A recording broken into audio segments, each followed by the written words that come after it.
Isn't it a blessing to be able to stand here today and speak for literally thousands of people back home? That's what your presence does. You are sending a message across the world that you are going to stand for sanity and not insanity. It is very clear, it is patently obvious, and it is simple what the legislative solution in the short term needs to be. It is accept the victory that has already been given.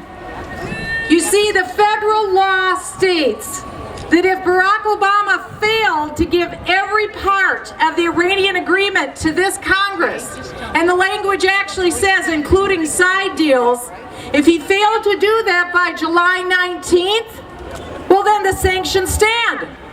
Case closed. We won.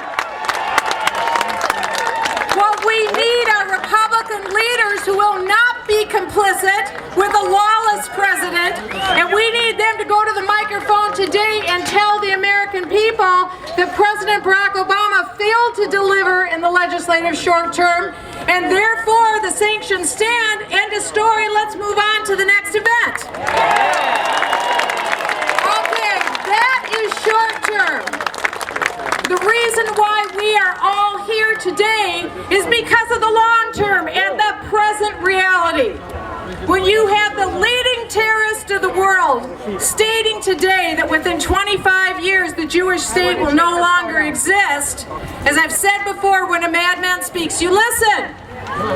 4 years ago, I ran for President of the United States, and I will tell you this, one thing a president needs to do is understand who you negotiate with and who you don't. After decade after decade after decade of broken promises, what you do is reach for the jar of victory. Here's victory. History's already told us what the solution is.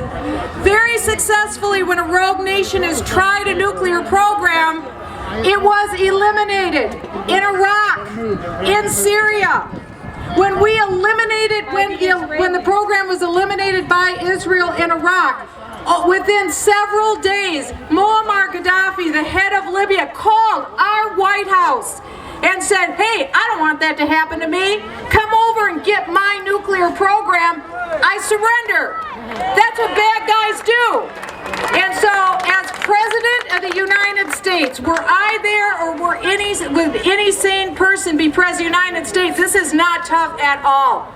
What you do today, you go in and you take out through kinetic military means the nuclear hardware that exists in Iran today. You take it out. That does not bring about World War III as we have seen in the past. That ensures peace on into the future.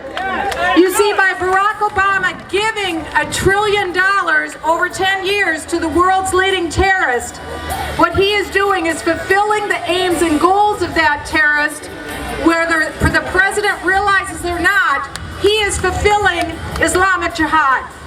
We will not allow that to happen, and I urge you to tell your Congress, your president, and your friends to ensure peace. Today, you start that process of bombing and taking out the nuclear hardware. We're not going to bomb shopping centers. We're not going to bomb innocent people. We're going to take out the means of death and destruction, as we should have done in World War II. Take out those death camps. Take out the death camps today and be done with it. That's what a president does. God bless you all. God bless America.